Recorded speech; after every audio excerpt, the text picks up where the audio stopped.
Welcome to the Arlington Street Church podcast. Founded in 1729, Arlington Street continues today as a gathering place for progressive people of faith in the greater Boston area and beyond. We are located at the corner of Arlington and Boylston Streets, across from the Public Garden in Boston, Massachusetts. Please visit ascboston.org for more information about this historic Unitarian Universalist congregation.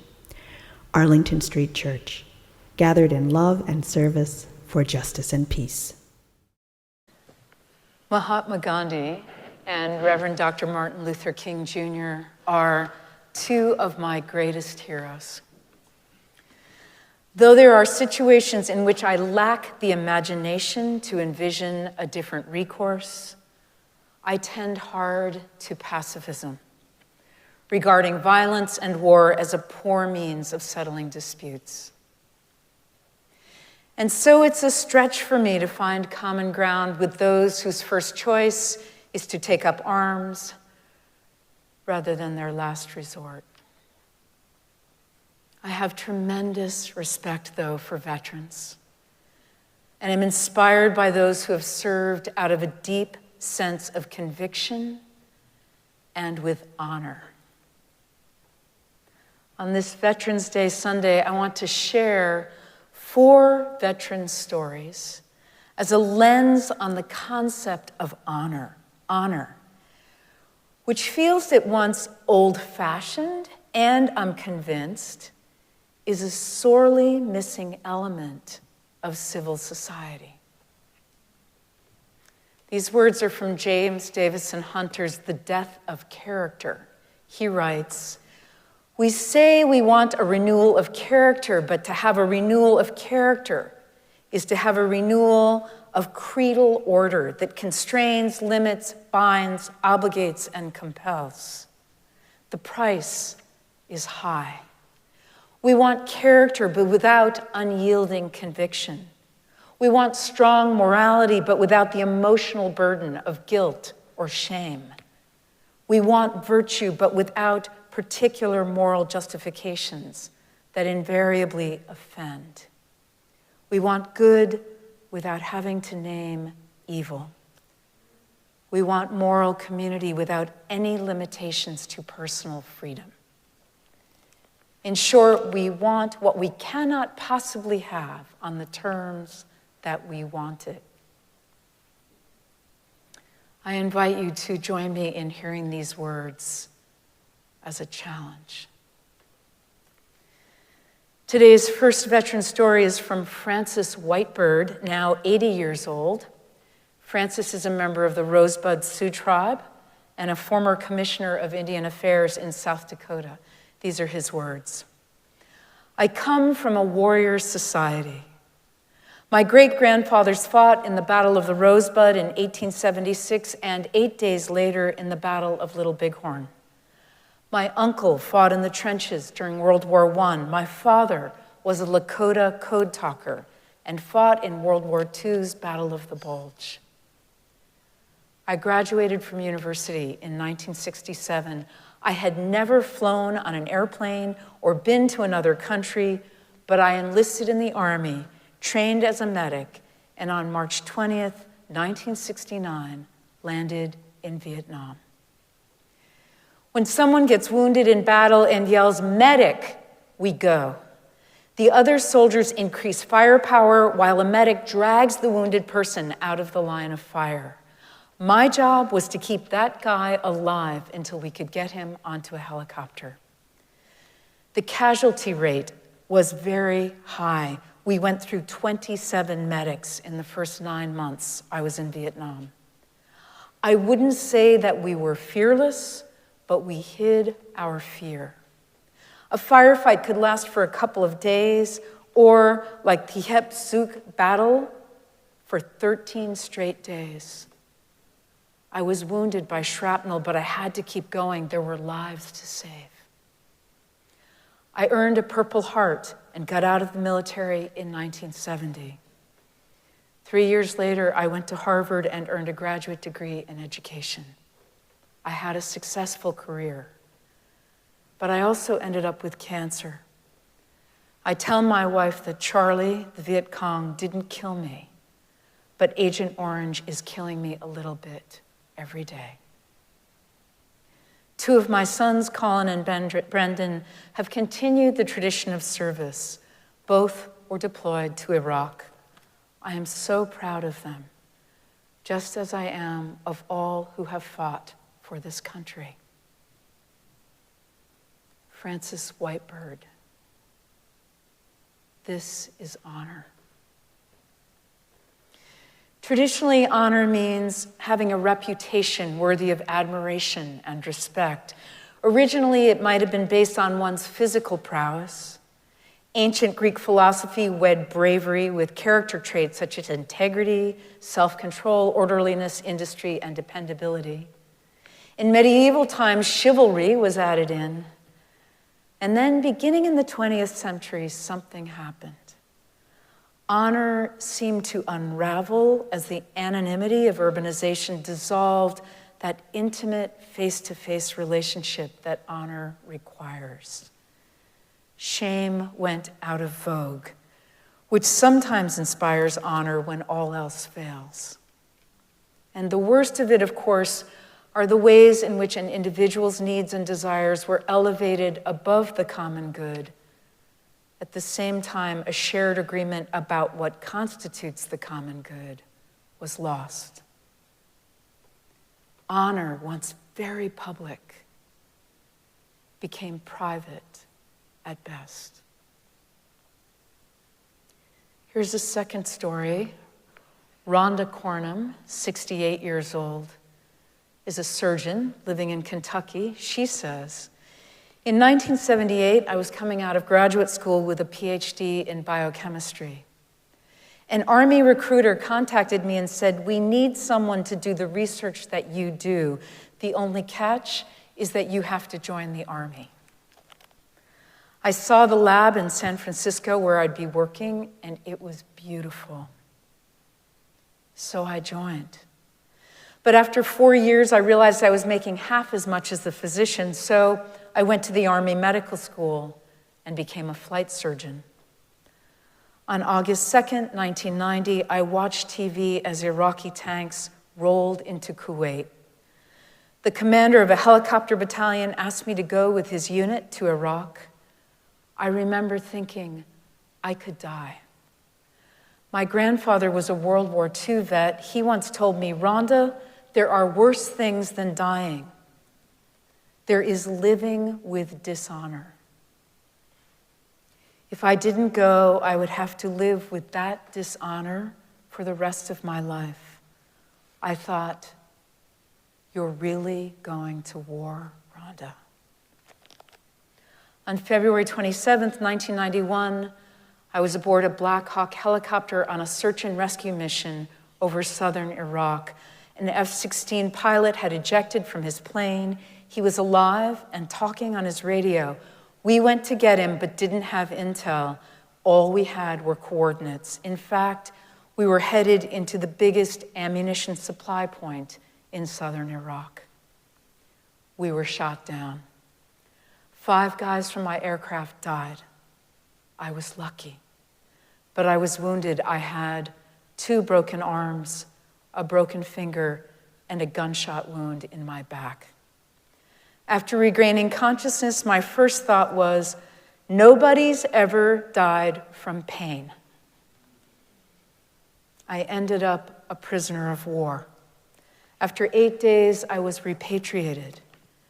And after a few surgeries to heal me up, the fact that I was a woman, the fact that I had served on the front lines, and that I had become a prisoner of war gave me a lot of credibility to speak up. Dr. Rhonda Cornum did speak up and went on to be the Army's Assistant Surgeon General for Force Protection. Reviving honor begins at the highest point of spiritual awakening. When we realize that the world does not revolve around us, that there is a higher moral imperative than personal pleasure and gain, that every choice we make affects those around us, in a way affects everyone. We stop doing things out of fear of retribution, stop doing the bare minimum, and are motivated not by duty for duty's sake, but by a higher imperative. That seventh principle of Unitarian Universalism: respect for the interdependent web of all existence. In his book, The Way of Men, speaker and author Jack Donovan writes, part of the reason that honor is a virtue rather than merely a state of affairs is that respect for your peers is a show of loyalty and an indication of belonging. Honor moves us from acting out of fear of authority to acting from love, the highest calling. My third story is from 93-year-old George B. Price. He says, I have to give credit to my hometown of Laurel, Mississippi. We were raised to believe that service to one's country was an honorable and dignified profession. We had African-American veterans of World War I living there, so we had role models. It was a community spirit. Everybody felt a part of it, including my sister, Leontine Price, who went on to become the famous opera singer. I first left home for university on a football scholarship, but I was fully determined to become a military officer. In the summer after my junior year, this was during the period when President Truman signed the desegregation order for the armed forces, we were training in Georgia, where there were strict segregation laws. It was difficult, but we focused. We worked through it. When I graduated, the Army was not only desegregating, but deploying to a war zone, the Korean Peninsula. From the day I put on the uniform, I felt it was my job to perform above and beyond the call of duty. So that's what I did. I was in combat nearly every day I was in Korea. I was wounded and spent 6 months in the hospital in Virginia. I went to airborne school. I went to Army Ranger School. I embedded with the South Vietnamese Army during the Vietnam War and served as an advisor to them. My obligation was to be the best officer I could in service to my country and to the soldiers whom I led. That's what had been instilled in me as a kid by my community and my mentors. In 1976, I became Chief of Staff of the United States Army. Honor is self-reinforcing. Each honorable act builds on a conviction of self-worth. It checks narcissism, binding those who behave honorably in mutual respect for what's best, not only for individuals, but for the greater good. All honorable behavior comes down to just that, taking into account the larger community and choosing not to engage in behavior that will in any way weaken it. In contemporary society, as the bonds of honor have dissolved, we've come to rely on obedience to ever more elaborate rules and regulations to govern behavior. Doing the right thing, whether or not someone is watching, has been replaced by surveillance cameras to reinforce ethical behavior. But honor can be revived. Whether or not honor can be revived on a society-wide culture, we can revive it in our own lives and in the life of our community, and so build beloved community. Today's fourth and final veteran story is told by 58-year-old Quang Pham, founder and CEO of a biopharmaceutical company and author of A Sense of Duty. In March of 1965, the United States ordered combat troops into the war. My father was a lieutenant colonel in the South Vietnamese Air Force. I had been born about 6 months earlier. 10 years later, when Saigon fell and the North Vietnamese overran the whole area, I had just finished 5th grade. At 2 o'clock in the morning of April 22nd, 1975, evacuations began. We were on the 2nd flight, my mother, my 3 sisters, and I. I remember big, tall Americans helping us onto the C-130, and I can still hear the sound of the thundering engines. My father remained behind and became a military prisoner. We lost touch with him. He was my hero, and I had dreams of becoming a military pilot like him. My family ended up in California. I went to UCLA to study economics. One day, a Marine recruiter was on campus and invited me to go to officer candidate school. I showed up in Virginia in 1986. The biggest shock was how much the Vietnam War was still on the minds of the US military. There were a lot of racist slurs, but there was no way I wasn't going to make it through. When I got to my squadron in 1990, the Gulf War began. I volunteered to go. In Saudi Arabia, I was a new co-pilot aboard a CH-46 Sea Knight helicopter, the 2nd youngest pilot in my squadron. On February 27, 1991, we flew the first medical evacuation out of Kuwait, 50 feet off the desert floor, the fields below us in flames. In May of 1992, as I was getting ready for my 2nd deployment, my father arrived in America. It had been 17 years since I'd last seen him wearing a flight suit. He was finally free, and I was wearing a flight suit. We were united, and my life had come full circle. 3 days later, I deployed to the Persian Gulf and then to Mogadishu, Somalia. People couldn't understand my drive to serve. It was my way to pay it back to this country, and my honor.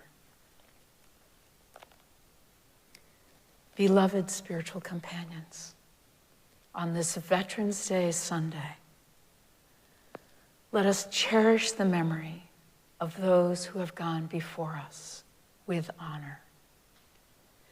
May we hear the challenge to revive honor and so enchant civil society with a passion for the common good. May we answer the spiritual call to live deeply into our interconnectedness. And may all that we do be done in love, our highest calling. So may we build the beloved community. Amen.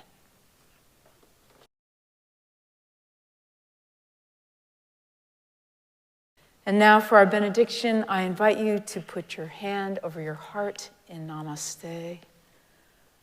I bow to the divine in you.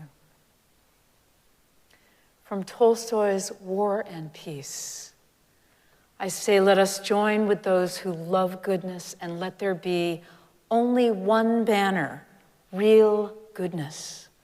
I want to say that it is always the simplest ideas that lead to the greatest consequences. My idea in its entirety is that if vile people unite and constitute a force, then decent people are obliged to do likewise, just that. Long live the whole world. Let us keep this faith, beloveds, and pass it on. The service begins when the service ends. Bless your hearts. I love you. Amen.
Please visit ascboston.org for more information about this historic Unitarian Universalist congregation.